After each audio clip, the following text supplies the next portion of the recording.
Good morning दोस्तों। जो सही स्पीचेस में आप लोग का स्वागत है। मैं राहुल आप लोग के लिए पॉलिटी सेक्शन को आज कंप्लीट कर देंगे।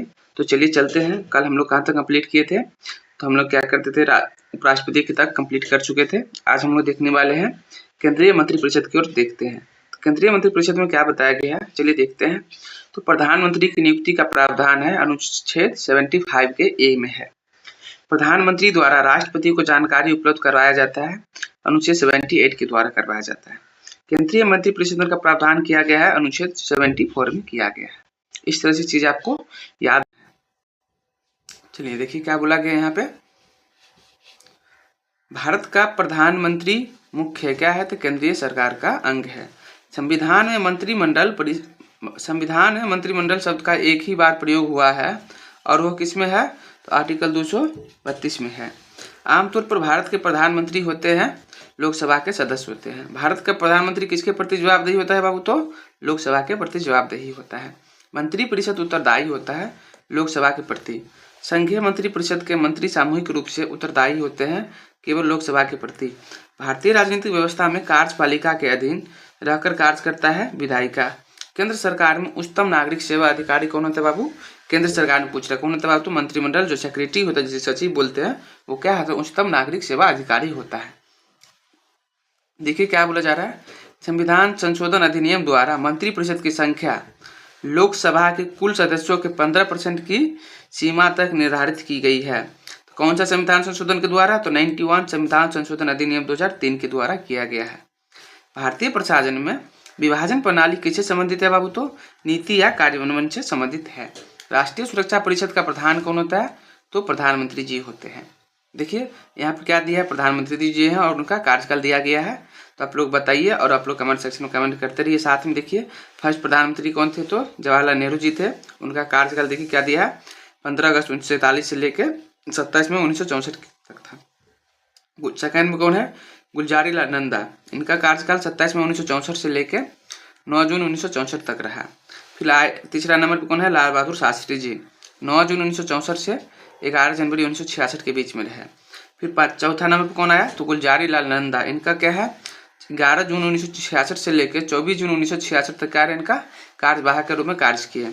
5 नंबर पर कौन आए थे, इंदिरा गांधी जी।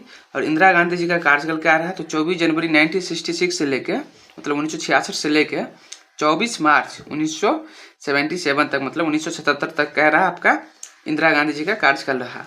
देखिए 6 नंबर पर कौन आता है, मोरारजी देसाई जी आते हैं। इनका कार्यकाल 24 मार्च 1977 से लेकर 28 जुलाई 1979 तक रहा। फिर 7वें नंबर पर चरण सिंह का कार्यकाल आता है। इनका कार्यकाल 28 जुलाई 1979 से लेकर 14 जनवरी 1980 तक के बीच रहा। फिर आते हैं 8 नंबर पर इंदिरा गांधी जी आते हैं। फिर इनका कार्यकाल होता है 14 जनवरी 1980 से लेकर 31 अक्टूबर 1984 के बीच में रहते हैं। फिर देखिए राजीव गांधी जी आते हैं।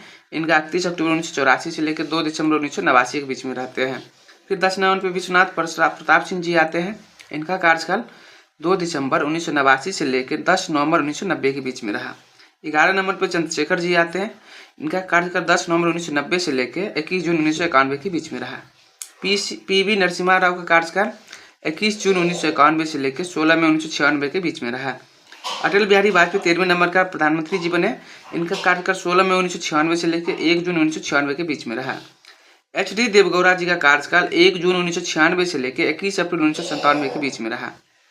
इंद्र कुमार गुजराल जो 15वें नंबर का प्रधानमंत्री जी बने, तो इनका क्या है कार्यकाल 21 अप्रैल 1997 से लेकर 19 मार्च 1998 के बीच में रहा। 16 में अटल बिहारी वाजपेयी जी का जो कार्यकाल रहा 19 मार्च 1998 से लेकर 22 मई 2004 तक रहा और इन्होंने क्या किया, 2 बार प्रधानमंत्री जी बने। मनमोहन सिंह का कार्यकाल 22 मई 2004 से लेकर 26 मई 2014 के बीच में रहा। और 18 नंबर पर कौन, प्रधानमंत्री नरेंद्र मोदी जी। इनका कार्यकाल 26 मई 2014 से लेकर अब तक है। चलिए अब चलते हैं महान्यायवादी और नियंत्रक महालेखा परीक्षक की ओर। इसमें देखिए आपसे क्या बोला जा रहा है, महान्यायवादी और नियंत्रक महालेखा परीक्षक। संविधान के जिस अनुच्छेद के तहत महान्यायवादी पद का प्रावधान दिया गया है, तो कौन सा अनुच्छेद में दिया गया बाबू, तो अनुच्छेद 76 में बताया गया है महान्यायवादी के बारे में। भारत के महान्यायवादी की नियुक्ति संबंधी प्रावधान है अनुच्छेद 76 के क्लॉज ए में है। भारत सरकार को कानूनी विषय पर परामर्श देता है अटॉर्नी जनरल। भारत का महान्यायवादी किसके द्वारा नियुक्त किया जाता है? तो भारत के राष्ट्रपति के द्वारा किया जाता है। भारत सरकार का कौन सा अधिकारी सदस्य ना होते हुए भी, देखो क्या बोला जा रहा है, कौन सा अधिकारी सदस्य ना होते हुए भी भारतीय संसद की कार्यवाही में भाग लेने का अधिकार रखता है? कौन रखता है बाबू? तो अटॉर्नी जनरल क्या होता है, संसद में कार्यवाही में भाग लेते हैं, जबकि वो क्या है, संसद का सदस्य नहीं है, फिर भी वो क्या करते हैं, अटॉर्नी जनरल क्या करते हैं, भाग लेते हैं। किसमें? तो भारतीय संसद की जो कार्यवाही होता है उसमें भाग लेते हैं। एक गैर सदस्य के रूप में संसद की किसी एक सदन की कार्यवाही में भाग ले सकता है। कौन ले सकता है बाबू? तो उपराष्ट्रपति एवं महान्यायवादी क्या कर सकते हैं, भाग ले सकते हैं। कानूनी विषय पर राज्य सरकार का कौन परामर्श देता है बाबू? तो एडवोकेट जनरल परामर्श देता है अपना। चलिए पार्लियामेंट की ओर चलते हैं। ये VVI क्वेश्चन है, VVI टॉपिक है, आप बोल सकते हैं। यहाँ से 1 या 2 क्वेश्चन आपको कंपलसरी आने वाला है, तो इसको आप अच्छे से ध्यान में रखिएगा। और साथ ही साथ आप लोग ये चैप्टर कंप्लीट होने के बाद आप लोग क्या कर सकते हैं, इसका प्रैक्टिस सेट कर सकते हैं, ताकि आप लोग को चीज़ें आसान हो जाए। चलिए लोकसभा के, देखिए क्या बोला जा रहा है आप लोग के, लोकसभा के चुनाव में निर्वाचित होने के लिए किसी व्यक्ति के लिए न्यूनतम आयु सीमा क्या है बाबू? तो 25 वर्ष है। संसद सदस्य बनने हेतु न्यूनतम उम्र क्या है बाबू? तो 25 वर्ष है। क्या होता है, अगर तुम संसद का सदस्य बनना चाहते हो तो आपका मिनिमम एज कितना होना चाहिए? 25 वर्ष होना चाहिए। देखिए वर्तमान लोकसभा में प्रत्येक राज्य के लिए स्थानों का आवंटन निर्धारित होता है 1971 की जनगणना पे होता है। क्या होता है? प्रत्येक राज्य के लिए सीट का जो आवंटन होता है 1971 की जनगणना पे होता है। लोकसभा में राजवीर सीटों का आवंटन वर्ष 1971 की जनगणना पर आधारित है। यह निर्धारण किस वर्ष तक यथावत रहेगा? तो 2026 के बाद पहली जनगणना के आंकड़ों को क्या करेगा, प्रकाशित होने तक क्या होगा, ये वैसा की वैसा रहने वाला है। चलिए प्रत्येक राज्य में लोकसभा सीटों का निर्धारण परिसीमन आयोग द्वारा किया जाता है। इस परिसीमन को इस वर्ष तक रोक दिया गया है। कब तक रोक दिया गया? तो 2026 तक रोक दिया गया है। और आप लोग कमेंट सेक्शन में कमेंट कर सकते हैं परिसीमन आयोग अभी तक कितने बार लागू हो चुका है, क्योंकि भी UPSC इस क्वेश्चन को पूछ चुका है यहाँ से। तो आप लोग कमेंट सेक्शन में कमेंट कर सकते हैं। भारतीय संविधान के किस अनुच्छेद के अंतर्गत लोकसभा में अनुसूचित जातियों के आरक्षण का प्रावधान दिया गया है बाबू? तो अनुच्छेद 330 में क्या गया है, प्रावधान दिया गया। किसके लिए? तो लोकसभा में अनुसूचित जातियों के आरक्षण के लिए। ये याद रखिएगा, आप जो क्वेश्चन पूछेगा लोकसभा में अनुसूचित जातियों के आरक्षण का प्रावधान किस आर्टिकल में है? अनुच्छेद 330 में है। लोकसभा में आंग्ल भारतीय समुदाय से सदस्य मनोनीत करने की शक्ति किसके पास है? तो भारत के राष्ट्रपति के पास है। चलिए अब लोकसभा में जो आंग्ल भारतीय समुदाय के जो सदस्य मनोनीत किया जाता था, उसको 25 जनवरी 2020 के बाद से 104 संविधान संशोधन अधिनियम 2019 में जो आया था, उसके तहत क्या कर दिया, उसको समाप्त कर दिया गया, मतलब नहीं बढ़ाया गया है। ये चीज़ आपको याद में रखना है। लोकसभा को कार्यकाल पूरा होने के पहले भंग किया जा सकता है, तो मंत्रिपरिषद की सलाह पर किसके द्वारा? तो राष्ट्रपति जी के द्वारा क्या किया जाता है, भंग किया जाता है। लोकसभा को उसके कार्यकाल की समाप्ति के पूर्व ही भंग किया जा सकता है, तो किसके द्वारा? राष्ट्रपति द्वारा। किसके सलाह पर? तो मंत्रिपरिषद की सलाह पे किया जा सकता है। ये VVI क्वेश्चन आपसे पूछा जाएगा। चलिए लोकसभा में सामान्यतः कितने सत्र होता है बाबू? तो लोकसभा में 3 सेशन होता है। कौन कौन सा होता है? Winter session. आप लोग कमेंट सेक्शन कमेंट करें कौन कौन सा सेशन होता है। चलिए लोकसभा के कम से कम कितने सत्र बुलाए जाते हैं? तो वर्ष में कम से कम कितना बुलाया जाना चाहिए बाबू? तो 2 सेशन कंपलसरी है, बुलाया जाना चाहिए। 3 में से कितना? 2 कंपलसरी होना चाहिए। चलिए आप बताइए एक सेशन कितने महीने में होता है? आप लोग कमेंट सेक्शन में कमेंट कर सकते हैं। यह राज्य सबसे अधिक प्रतिनिधि लोकसभा में भेजता है। कहाँ का राज्य है जो सबसे अधिक प्रतिनिधि लोकसभा में भेजता है? तो यूपी का है, मतलब उत्तर प्रदेश। जहाँ तक लोकसभा में प्रतिनिधित्व का प्रश्न है, कौन से राज्य दूसरे तो तीसरे पे दर्ज पे है? तो दूसरे पे कौन आता है? महाराष्ट्र आता है। और तीसरे नंबर पे पश्चिम बंगाल जो है अपना लोकसभा में प्रतिनिधित्व का दूसरे और तीसरे स्थान पर अपना भेजता है। चीज़ें याद रखिएगा। लोकसभा का पहला आम चुनाव कब हुआ था बाबू? तो 1952 में क्या होता? पहला आम चुनाव हुआ था। 9वीं लोकसभा भंग किया गया था, मार्च 1991 में भंग किया गया था। भारत में 12वीं लोकसभा के लिए निर्वाचन हुआ था फरवरी 1998 ईस्वी में। लोकसभा का नेता कौन है? तो प्रधानमंत्री या उनके द्वारा नामित कोई मंत्री। लोकसभा का स्पीकर का निर्वाचन किसके द्वारा होता है? तो लोकसभा के जितने भी सभी सदस्य द्वारा क्या होता है? लोकसभा के स्पीकर का निर्वाचन होता है। देखिए राज्यसभा में होते हैं 250 सदस्य, जिसमें से 12 सदस्य भारत के राष्ट्रपति द्वारा क्या किया जाता है? मनोनीत किए जाते हैं। राज्यसभा में राज्यों की प्रतिनिधित्व इस आधार पर दिया जाता है कि उनकी जनसंख्या के अनुपात में स्थान 4वीं अनुसूची निमित्त अंतर्विशिष्ट उपबंधों के अनुसार किया जाता है। राज्यसभा के सदस्य चुने जाते हैं कितने वर्ष के लिए बाबू? तो 6 वर्ष के लिए चुना जाता है। और लोकसभा के सदस्य कितने वर्ष के लिए चुना जाता है? तो 5 वर्ष के लिए चुना जाता है। राज्यसभा को अस्थायी सदन कहते हैं क्योंकि इसे विघटित नहीं किया जा सकता है, जबकि लोकसभा को क्या किया जाता है, विघटित किया जाता है, इसलिए क्या होता है, वो टेम्पोररी सदन होता है। हमारे संविधान के अनुसार राज्यसभा का कार्यकाल क्या होता है बाबू, समाप्त होने का विषय ही नहीं है। क्या है, राज्यसभा क्या होता है, कभी समाप्त नहीं होता, जो कि आपको पहले बता दिया क्या होता है, ये परमानेंट सदन होता है। राज्यसभा को भंग करने का अधिकार किसे प्राप्त है, तो आप लोग कमेंट सेक्शन में कमेंट कर सकते हैं। राष्ट्रपति, उपराष्ट्रपति, सर्वोच्च न्यायालय, किसके पास है, उपयुक्त में से किसी के पास नहीं है। राष्ट्रपति द्वारा राज्यसभा में कितने व्यक्ति मनोनीत किए जाते हैं, तो 12 व्यक्ति को क्या किया जाता है बाबू, मनोनीत किया जाता है, किसमें, तो राज्यसभा में। चलिए, किस सभा का अध्यक्ष उसका सदस्य नहीं होता है। देखिए आपसे क्या पूछा जा रहा है, किस सभा का जो अध्यक्ष है ना उसका सदस्य नहीं होता, क्या होता है, तो राज्यसभा का जो अध्यक्ष है उसका मेंबर नहीं होता, ये आपको जानकारी में रहना चाहिए। राज्यसभा का जो चेयरमैन है कौन है, तो भारत के उपराष्ट्रपति जी हैं। राष्ट्रपति संसद का हिस्सा होता है।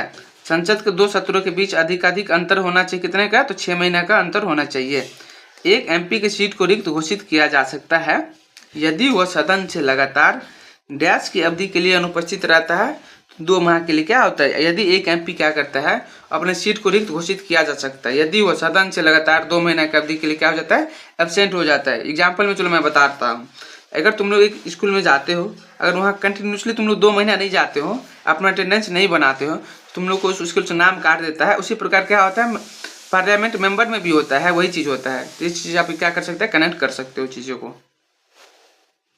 संसद के दोनों सदनों का जो ज्वाइंट अधिवेशन जो होता है, जैसे संयुक्त अधिवेशन आयोजित होता है, तो एक ऐसे विधेयक पर विचार करने और उसे पारित करने के लिए जिस पर दोनों सदनों में क्या होता है, मतभेद होता है। तो कौन सा विधेयक हो जाएगा बाबू, तो धन विधेयक, संविधान संशोधन विधेयक को क्या होता है, इन दोनों को छोड़ के बाकी जितने भी विधेयक पर अगर मतभेद होता है तो उसके लिए ज्वाइंट सीटिंग बुलाया जाता है। और आप लोग कमेंट कर सकते हैं ज्वाइंट सीटिंग कौन सा आर्टिकल के तहत बुलाया जाता है, आप लोग कमेंट सेक्शन में कमेंट कर सकते हैं, क्योंकि आपको हम पहले बता चुके हैं। चलिए, अनुच्छेद 113 संबंधित है संसद में प्राक्कलों के संबंध में प्रक्रिया से। भारतीय संविधान के अनुच्छेद 110 के अनुसार धन विधेयक की परिभाषा में क्या सम्मिलित है बाबू, तो अनुच्छेद 110 के अनुसार धन विधेयक में क्या क्या सम्मिलित है, देखिए, तो टैक्स लगाना, समाप्त करना, उसके विनिमय में प्रत्यावर्तन, भारत की संचित निधि के धन को क्या करना, विनियोग करना, भारत की संचित निधि को खर्च का विवरण देना, ये सब किसमें सम्मिलित है बाबू, तो आर्टिकल 110 के अकॉर्डिंग धन विधेयक में सम्मिलित है। अब देखिए आपसे पूछा जा रहा है मनी बिल या पेश किया जा सकता है किधर, तो केवल लोकसभा में ही पेश किया जाता है। तो आपसे क्वेश्चन पूछेगा धन विधेयक को पेश किया जाता है लोकसभा में, राज्यसभा में, या इनमें से दोनों में, इनमें से कोई नहीं। तो आप लोग कमेंट सेक्शन में क्या करिए, कमेंट, केवल लोकसभा में विधेयक पेश किया जाता है। कौन सा, तो मनी बिल। निम्नलिखित में से कौन सही नहीं है, तो धन विधेयक की शुरुआत राज्यसभा में होती है, ये सही बात नहीं है। लेखा अनुदान बना है, बजट पारित होना लंबित होने के कारण निधि आवंटन हेतु। कटौती प्रस्ताव का उद्देश्य क्या होता है बाबू, तो बजट प्रस्ताव के खर्च में कमी का प्रस्ताव करना क्या है होता है, प्रस्तुत करना क्या होता है, कटौती प्रस्ताव। नाम चाहिए क्या है, कटौती कर लेते हैं हम लोग, क्या करते हैं, खर्चा में कटौती कर लेते हैं, तो वही उसे बोलते हैं कटौती प्रस्ताव। देखो, लोक लेखा समिति अपनी रिपोर्ट प्रस्तुत करती है सदन या लोकसभा के स्पीकर को। यह संसदीय समिति कार्यपालिका के नियम विनियम बनाने के लिए प्रत्यायोजित शक्ति से संबंधित है। तो अधीनस्थ विधान पर समिति। भारत के संसद का व्यय नियंत्रित किया जाता है भारत के संसद द्वारा। राष्ट्रपति द्वारा राज्यसभा के लिए नामी सदस्यों की संख्या कितनी है बाबू, तो 12 है।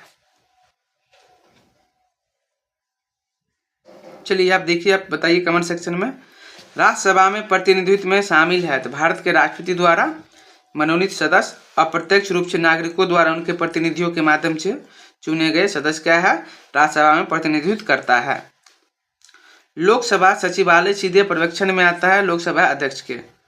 लोकसभा और विधानसभाओं के लिए एंग्लो इंडियन के नामांकन के प्रावधान को समाप्त करने के लिए इस विधेयक में मांग की गई थी संविधान 126वां संविधान संशोधन अधिनियम 2019 में।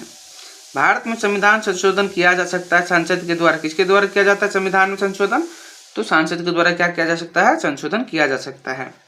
राज्यों के पुनर्गठन की शक्ति है भारतीय संसद के पास।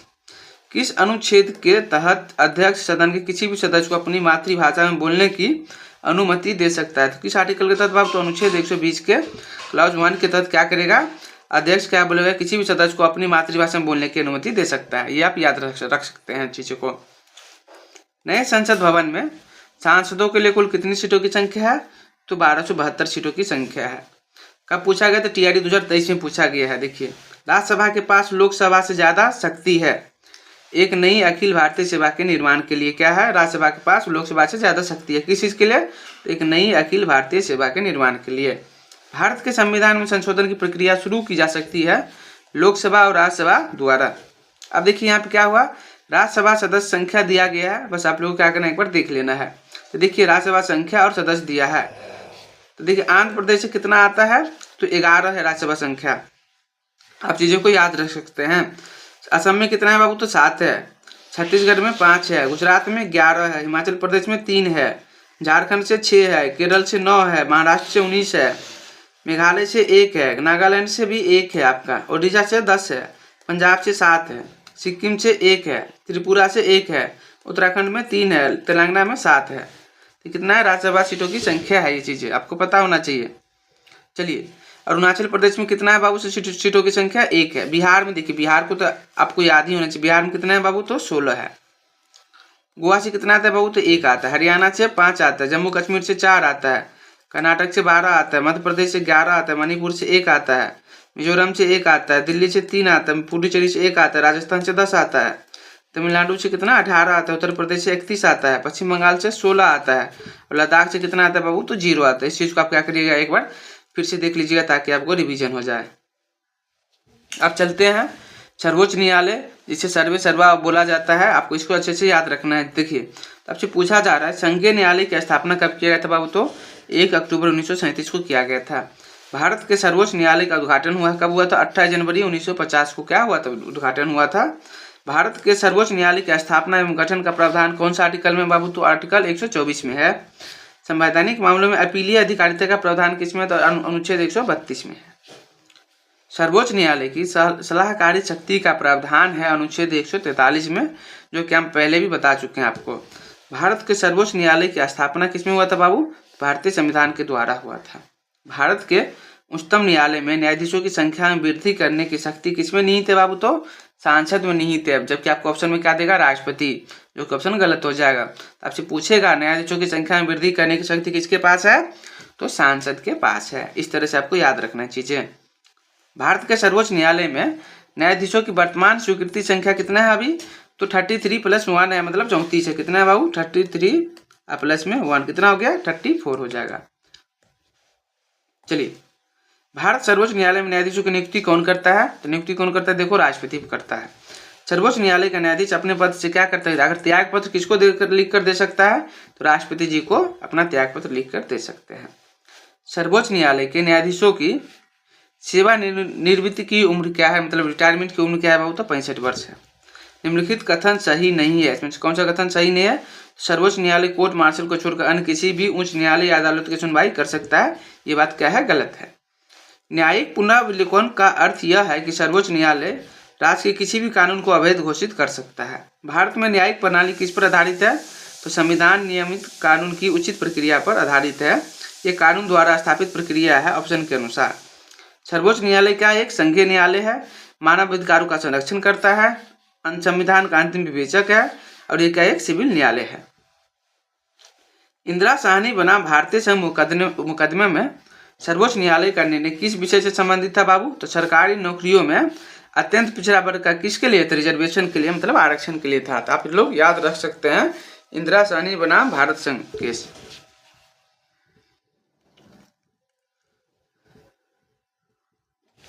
देखिए A.S. आनंद 1990 के दशक के अंत में किस पद पर कार्यरत थे, तो भारत के मुख्य न्यायाधीश के पद पर कार्यरत थे।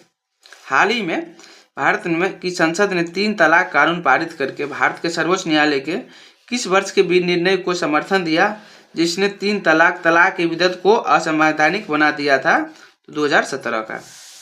भारतीय संविधान में सर्वोच्च न्यायालय के मूल अधिकार क्षेत्र को परिभाषित किया जाता है।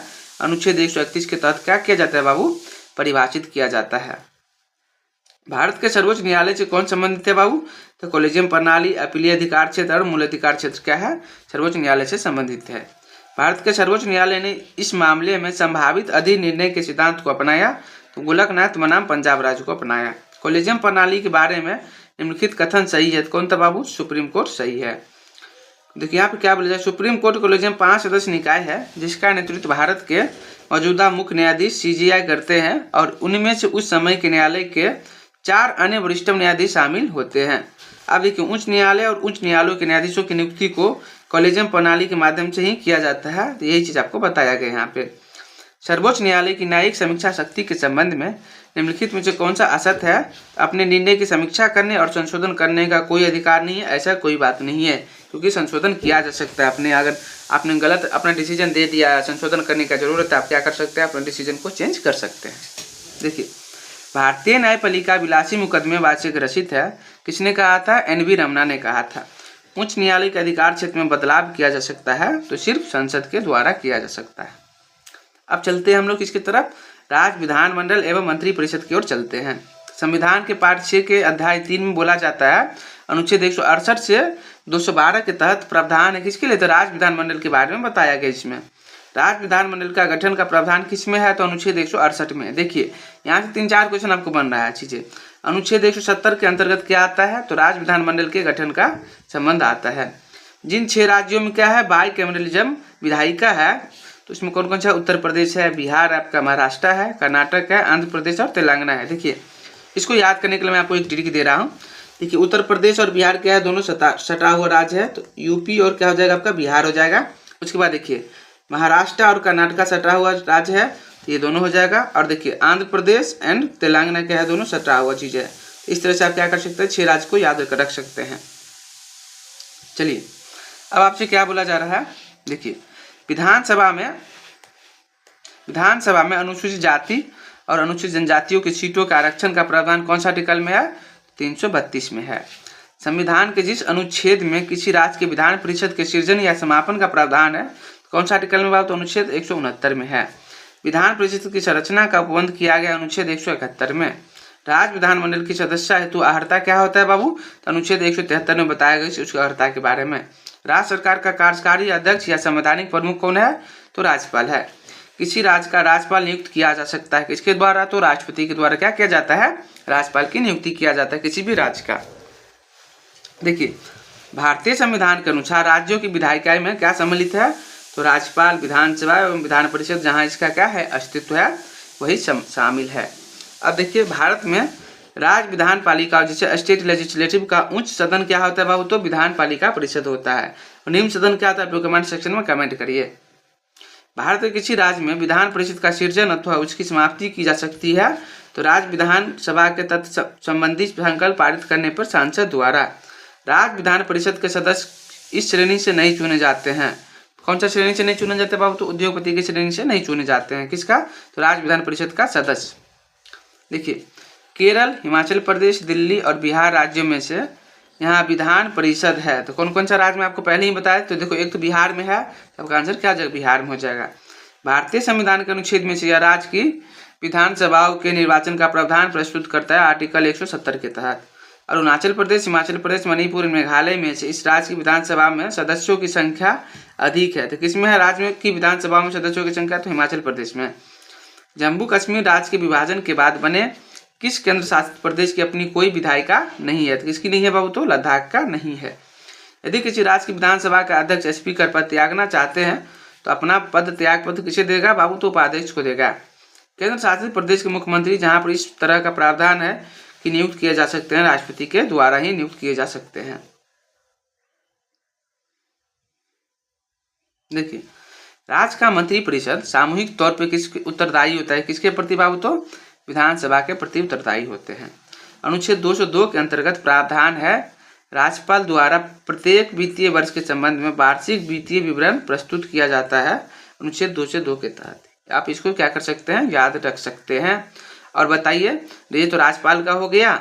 और आपसे पूछेगा आर्टिकल 202 के तहत क्या दिया जाता है? तो वित्तीय वर्ष के संबंध में वार्षिक वित्तीय विवरण दिया जाता है। और आप लोग कमेंट सेक्शन में कमेंट कर सकते हैं अनुच्छेद 112 किससे संबंधित है? आप लोग कमेंट सेक्शन में कमेंट कर सकते हैं 112। चलिए, अब चलते हैं उच्च न्यायालय एवं अधीनस्थ न्यायालय की ओर चलते हैं। उच्च न्यायालय और अधीनस्थ न्यायालय में क्या बोला जा रहा है? तो भारत के संविधान में उच्च न्यायालय संबंधी प्रावधान कहाँ किया गया है? तो पाठ भाग 6 में किया गया है। अनुच्छेद 214 से 231 में किया गया है। 2 या 2 से अधिक राज्यों के लिए एक ही उच्च न्यायालय स्थापित करने का प्रावधान अनुच्छेद 231 में है। इसका कहने का मतलब ये हुआ, आप 2 या 2 से अधिक राज्य में क्या कर सकते हैं? उच्च न्यायालय स्थापित कर सकते हैं। तो कौन सा अनुच्छेद में है? अनुच्छेद 231 में है। भारत में वर्तमान उच्च न्यायालयों की संख्या कितना है बाबू? तो वर्तमान में कितना है? 25 है। संसद किसी राज्य क्षेत्र में अलग उच्च न्यायालयों की स्थापना कर सकता है अनुच्छेद 241 के तहत। उच्च न्यायालय के न्यायाधीश की नियुक्ति का प्रावधान किसमें है? तो अनुच्छेद 217 में है। उच्च न्यायालय के न्यायाधीशों के वेतन भत्ते का प्रावधान किसमें? तो अनुच्छेद 221 में बताया गया है। उच्च न्यायालय को रीट जारी करने के शक्ति का अधिकार अनुच्छेद 226 में बताया गया है। उच्च न्यायालय को अभिलेखीय न्यायालय का दर्जा प्रदान किया गया है अनुच्छेद 215 के तहत। अधीनस्थ न्यायालय संबंधी प्रावधान संविधान में दिया गया है, भाग 6 में अनुच्छेद 233 से लेकर 237 तक के बीच में दिया गया है। आप इसको याद रख सकते। जिला न्यायाधीशों की नियुक्ति कौन करता है बाबू? तो उच्च न्यायालय के परामर्श से कौन करता है? तो राज्यपाल जी करते हैं। जिला न्यायाधीश की नियुक्ति हेतु वकालत का कम से कम अनुभव कितना होना चाहिए? तो 7 वर्ष का अनुभव होना चाहिए। देखो, इलाहाबाद, दिल्ली, गुजरात और बम्बई उच्च न्यायालय में से यह एक से अधिक राज्य केंद्र शासित प्रदेश के लिए है। किसमें है बाबू? तो बम्बई उच्च न्यायालय में है। एक उच्च न्यायालय का न्यायाधीश अपना त्याग पद संबोधित करता है, राष्ट्रपति को संबोधित करता है। देखिए, आप यहाँ पे क्वेश्चन गलत कर सकते हैं। कैसे? एक उच्च न्यायालय की बात में बात कर रहे हैं तो आप लोग क्या यहाँ पे गवर्नर दे देगा, तो आप लोग क्या टिक कर दीजिएगा? गवर्नर को टिक कर दीजिएगा। तो इस तरह से आप लोग याद रख सकते हैं चीज को। देखिए, बाबरी मस्जिद राम जन्मभूमि का विवाद जो इलाहाबाद उच्च न्यायालय मतलब लखनऊ न्यायपीठ के समक्ष था, वो किस प्रकार का था? तो स्वातत्व अधिकार मुकाबला मतलब टाइटल सूट के बारे में बोला जा रहा है। किस उच्च न्यायालय ने पर्यवेक्षण किया कि एक ही बार में 3 बार तलाक कहने से तलाक होना गैर कानूनी है? तो कौन बोला था बाबू? तो इलाहाबाद हाईकोर्ट ने बोला है। चलिए, अब सेंटर स्टेट संबंध और आपात उपबंध और वित्त आयोग के बारे में यहाँ पे दिया गया है। तो आप लोग चलिए देखिए आपसे क्या क्या बोला जा रहा है। तो केंद्र एवं राज्य के मध्य विधायी संबंध का वर्णन है। किसमें है बाबू? तो संविधान के भाग 11 में है। और कौन सा अनुच्छेद में है? अनुच्छेद 245 से 255 के बीच में है। केंद्र एवं राज्यों के मध्य प्रशासनिक संबंधों का वर्णन है, संविधान के भाग 11 में है और अनुच्छेद 256 से लेकर 263 के बीच में है। इस तरह से क्या करना चाहिए? आपको याद में रखना है। और साथ ही साथ क्या कर सकते हैं? आप पेन और कॉपी लेके बैठ सकते हैं और कुछ इंपोर्टेंट चीज अपने कॉपी में लिख सकते हैं। सेंटर एवं राज्यों के मध्य वित्तीय संबंधों का जो वर्णन है संविधान के भाग 12 में है और अनुच्छेद 268 से 281 के बीच में है। भारतीय संविधान के अनुच्छेद 246 का संबंध किससे है? संविधान की 7वीं अनुसूची से है। संविधान के अनुच्छेद 246 के अंतर्गत क्या दिया गया है बाबू? तो जीएसटी के बारे में बताया गया है, माल एवं सेवा कर के बारे में। जीएसटी का जो प्रावधान जोड़ा गया था, कौन सा संविधान संशोधन करके जोड़ा गया? तो 101 संविधान संशोधन अधिनियम 2016 के द्वारा जोड़ा गया था। भारतीय संविधान का अनुच्छेद 249 में क्या सम्मिलित है बाबू? अनुच्छेद 249 में संसद द्वारा राष्ट्रीय हित में राज्य सूची के किसी विषय पर कानून बनाना क्या है? सम्मिलित है या उल्लिखित है। संविधान के 2 अनुच्छेद जो विधायी शक्ति के वितरण को क्या करता है? विनियमित करता है। तो कौन सा अनुच्छेद हो जाएगा? अनुच्छेद 245 और अनुच्छेद 246। निम्न में से किस वर्ष सरकार या आयोग जिसे सेंट्रल स्टेट राज्यों में संबंधों में परिवर्तन की संस्कृति का अधिकार दिया गया था ने अपना प्रतिवेदन जमा किया था? तो किस वर्ष में किया था बाबू? तो 1988 में किया था। कौन से कमीशन के बारे में बोला जा रहा है? तो सरकार या कमीशन के बारे में बोला जा रहा है। भारतीय संविधान का अनुच्छेद 3 जो किससे संबंधित है? तो मुकदमे तथा कार्यवाही से संबंधित है। किस अनुच्छेद के अनुसार भारत के राष्ट्रपति द्वारा राष्ट्रीय आपातकाल की घोषणा की जा सकती है? अनुच्छेद 352 के द्वारा क्या किया जाता है? नेशनल इमरजेंसी लगाया जाता है।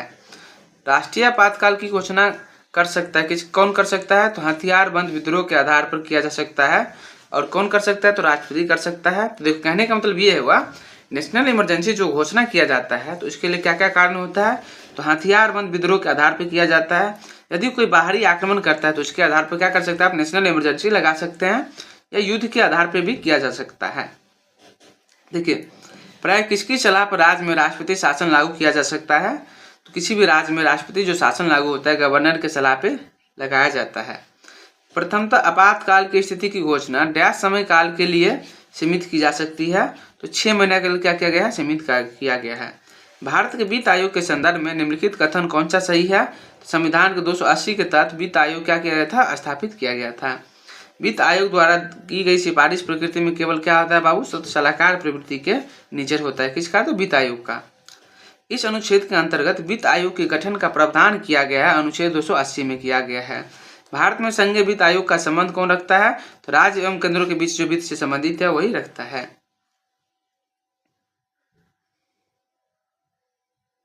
चलिए अब चलते हैं नेक्स्ट टॉपिक की ओर। लोकपाल और महत्वपूर्ण जो आयोग है उसके बारे में देखते हैं।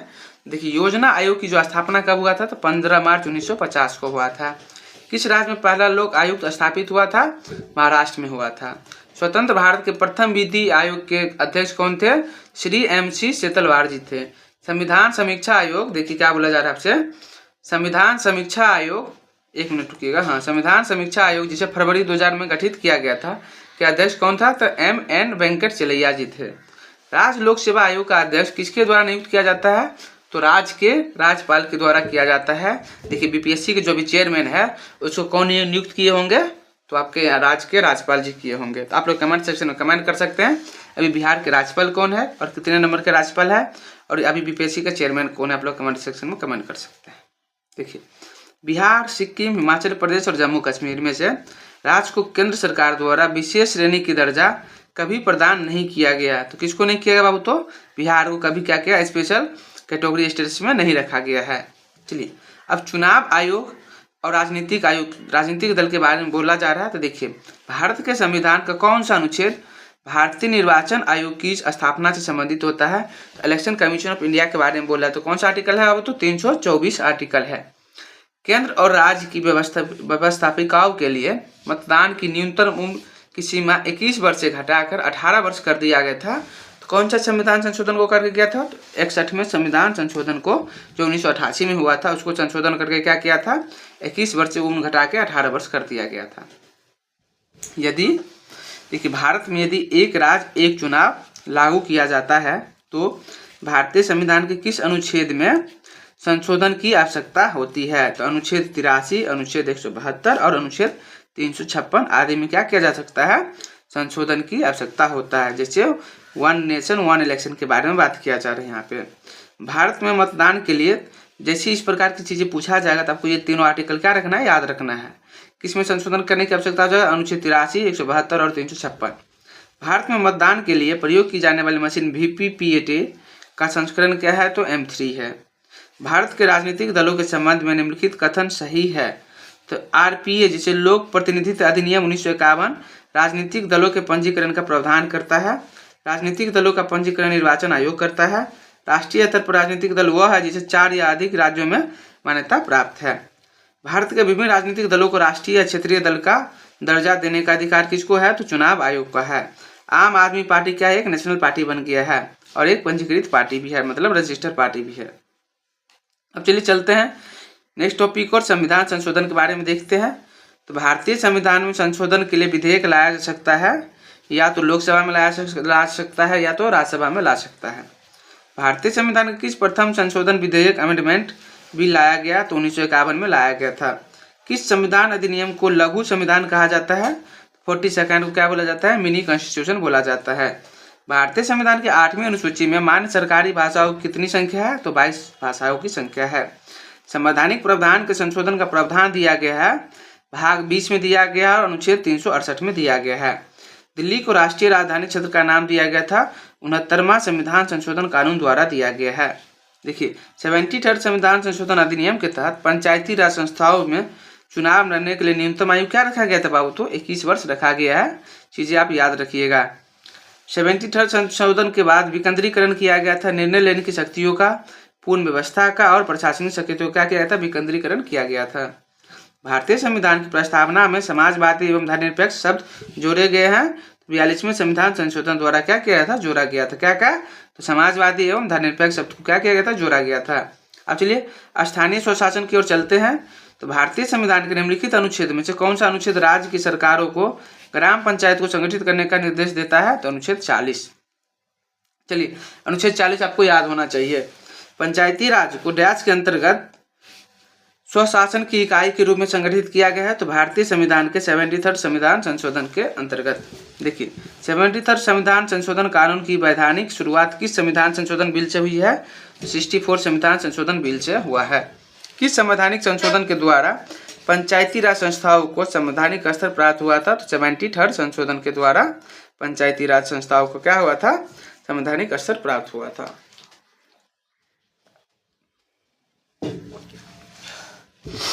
देखिए यहाँ पे भारत के संविधान के 73 संविधान संशोधन का संबंध है पंचायती राज व्यवस्था से। पंचायती राज संस्थाओं में 29 कार्यों की सूची किस विशेष अनुच्छेद के अंतर्गत दिया गया है? तो अनुच्छेद 243 के सी में दिया गया है। पुस्तकालय, ईंधन और चारा, ग्रामीण और बाकी चीज़ें जो है, यहाँ पर थोड़ा सा विजिबिलिटी नहीं है चाचे, यह किस संविधान की 11वीं अनुसूची में शामिल है? तो ग्रामीण खेल में शामिल है। देखिए, निम्नलिखित कार्य स्थानीय स्वशासन के अधिकार क्षेत्र की डैश में शामिल किया गया है, तो सार्वजनिक अनुशासन के तहत रखरखाव के लिए इसको शामिल किया गया है। भारत में विषय पंचायती राज संस्थाओं की शक्तियों के अंतर्गत नहीं आता है, तो जुडिशियल रिव्यू जिसे बोलते हैं, न्यायिक पुनर्वीक्षण के अंतर्गत नहीं आता है। पंचायत के चुनाव कराने हेतु निर्णय लिया जाता है राज्य सरकार द्वारा। पंचायती राज प्रणाली किस सूची में आता है? तो बाबू राज्य सूची में आता है।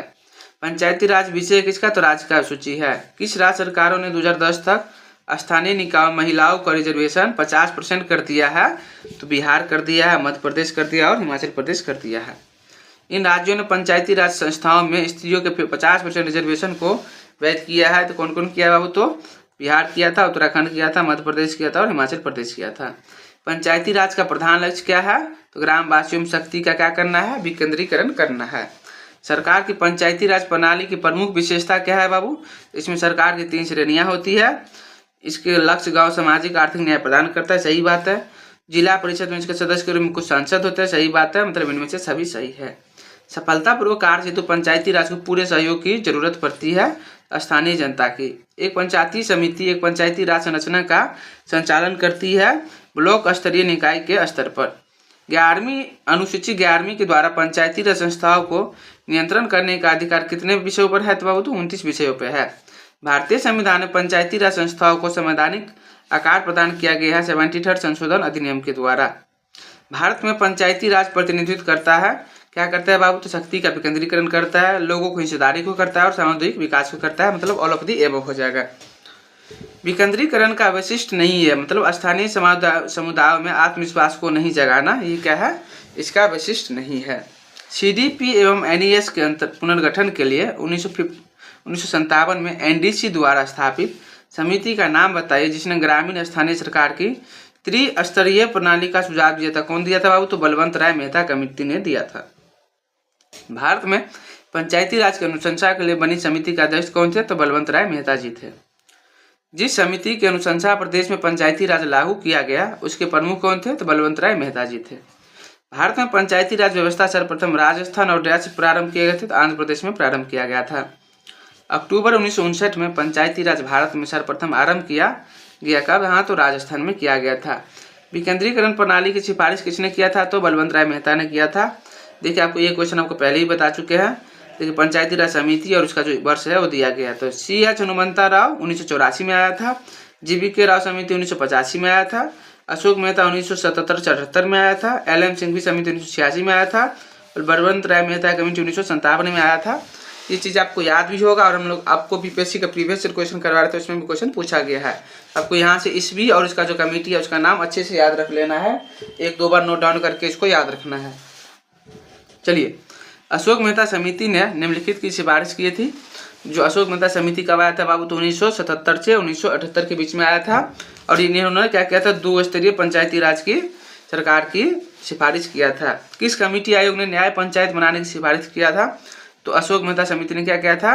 न्याय पंचायत बनाने की सिफारिश की थी। पंचायती राज की त्रिस्तरीय प्रणाली कौन में आता है? तो ग्राम पंचायत में आता है, क्षेत्र पंचायत आता है, फिर जिला परिषद आता है। जो पंचायत में क्या होता है ना, त्रिस्तरीय प्रणाली लागू होता है। क्या होता है? ग्राम पंचायत होता है, फिर क्षेत्र पंचायत होता है, फिर जिला परिषद होता है। इसका निर्माण पंचायती राज व्यवस्था के तहत होता है। किसका होता है बाबू? तो ग्राम पंचायत का। किस राज्य में पंचायत व्यवस्था है ही नहीं? तो कौन सा राज्य में नहीं है? तो नागालैंड में नहीं है, मिजोरम में नहीं है और मेघालय में नहीं है।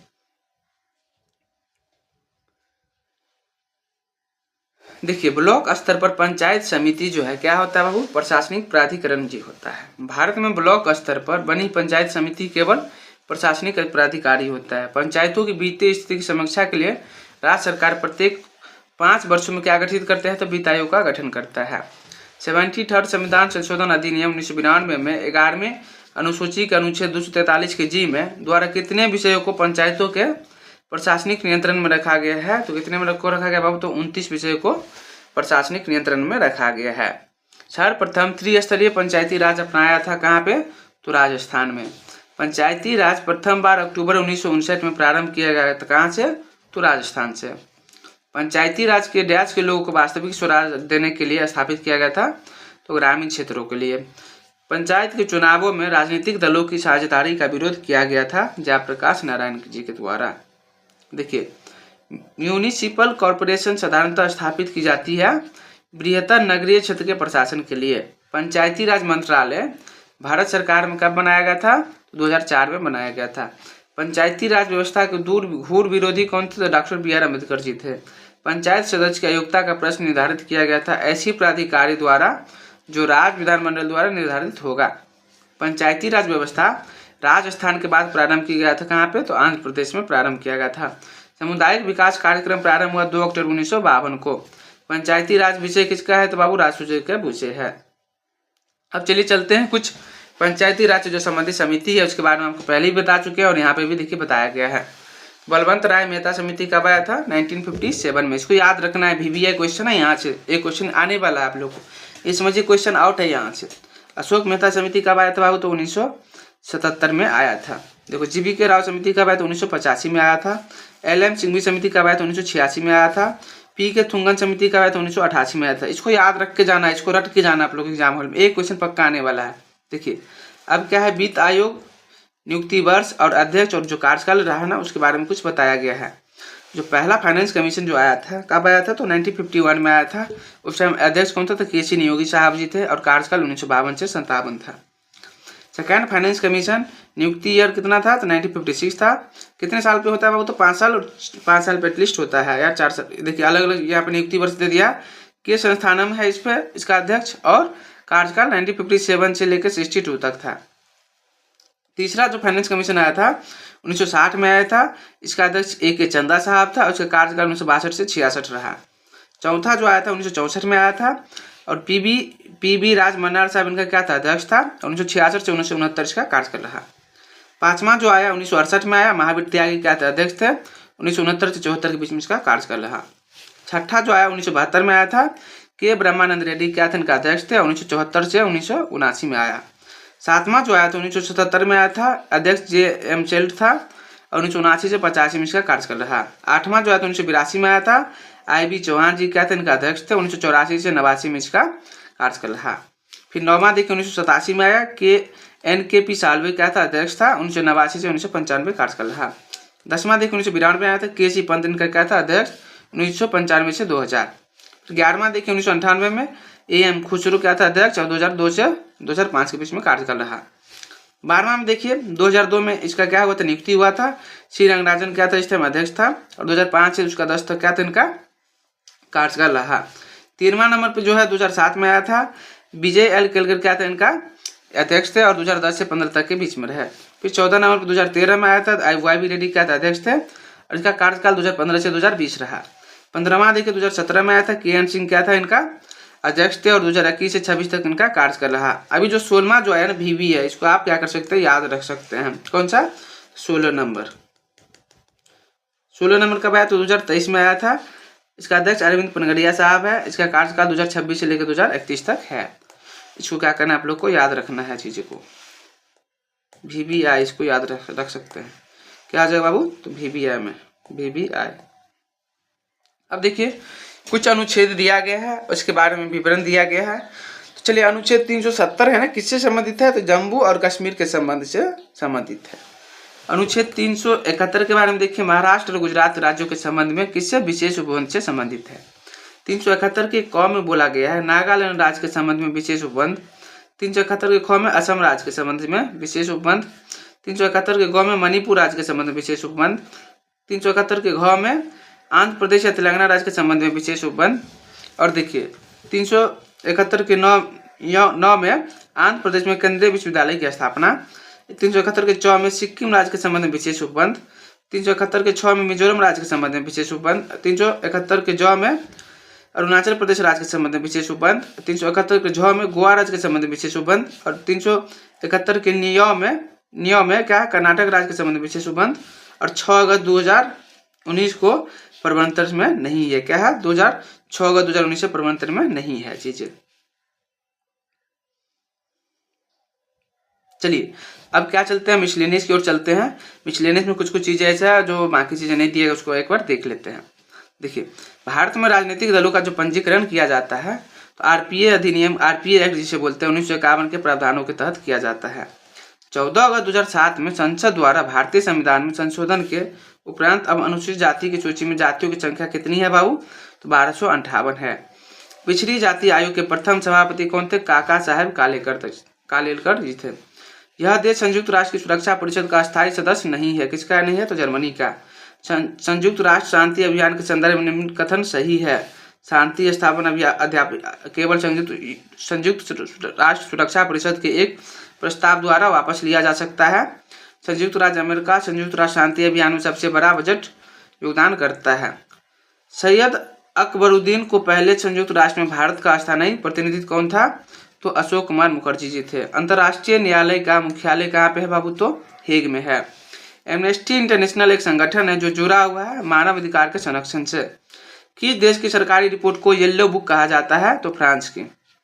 राजेंद्र प्रसाद, जवाहरलाल नेहरू, लाल बहादुर शास्त्री और एस राधाकृष्णन में से प्रथम भारत रत्न प्राप्त करने वाले कौन थे बाबू, तो एस राधाकृष्णन जी क्या थे, प्रथम भारत रत्न प्राप्त किए थे। भारत के प्रथम विधि विश्वविद्यालय की स्थापना अगस्त 1987 में कहाँ पे हुआ था, तो बेंगलुरु में हुआ था। वह यूरोपीय यूनियन देश जो फिलिस्तीन राज्य को आधिकारिक मान्यता देने वाला प्रथम देश है, कौन है बाबू, स्वीडन है। भारत के संविधान में देवनागरी लिपि में हिंदी को संघ के राजभाषा के रूप में मान्यता देने वाला अनुच्छेद 343 है। जनहित याचिका का धारणा उत्पन्न हुई अमेरिका गणराज्य में। अब देखिए यहाँ पे क्या बोला गया, अब कुछ नहीं करना है, क्या करना है, मिलान करना है। तो देखिए संविधान में कुछ मत दिया गया और देश जिनसे लिया गया है। डीपीएसपी कहाँ से लिया गया बाबू, तो आयरलैंड से लिया गया था। मौलिक अधिकार यूएसए से लिया गया था। संघ एवं राज्य के बीच में संबंध कहाँ से लिया गया, तो ऑस्ट्रेलिया से लिया गया था। और भारत राज्यों का संघ है कहाँ से लिया गया था, कनाडा से लिया गया था। ये चीज़ आपको पता होना चाहिए। सर्वोच्च न्यायालय ने संविधान का मूलभूत ढांचा सिद्धांत का प्रतिपादन कहाँ से लिया था, केशवानंद भारती केस से लिया था। देखिए समुदाय विकास के पहले कार्यक्रम के रूप में स्थापित किया गया था सहयोग आंदोलन से। यह मसौदा हाल ही में जारी किए गए बाल अधिकारों के संरक्षण के लिए राष्ट्रीय आयोग के दिशा निर्देशन को सम्मिलित नहीं करता है। तो बच्चों को खिलाने के लिए अभिभावक को क्या करता है, दिशा निर्देश सम्मिलित नहीं करता है। चुनाव आयोग को 25 मई 2022 को जितनी पंजीकृत गैर मान्यता प्राप्त राजनीतिक पार्टियों को समाप्त किया गया उनकी संख्या कितना था बाबू, तो 87 था। राष्ट्रीय महिला आयोग ने बनाया गया था किसके द्वारा, तो संसद द्वारा पारित करके अधिनियम के द्वारा नेशनल वुमेन्स कमीशन बनाया गया था। देखिए भारतीय संविधान रियायत से कम आयु के बच्चे के लिए मुफ्त शिक्षा के बारे में जोर दे रहा है 14 वर्ष तक के आयु के लिए। इनका भारत में प्रत्यक्ष चुनाव किसका होता है, तो विधानसभा के अध्यक्ष का। सिक्किम भारत गणराज्य का पुनराज कब बना था, 1975 में बना था। किसी समुदाय को अनुसूचित जनजाति घोषित करने के लिए आवश्यक विशिष्टताएं क्या है, आदिम लक्षणों के संकेत, विशिष्ट संस्कृति, बड़े पैमाने पर समुदाय के साथ संपर्क में हिचक, पिछड़ापन और भौगोलिक अलगाव।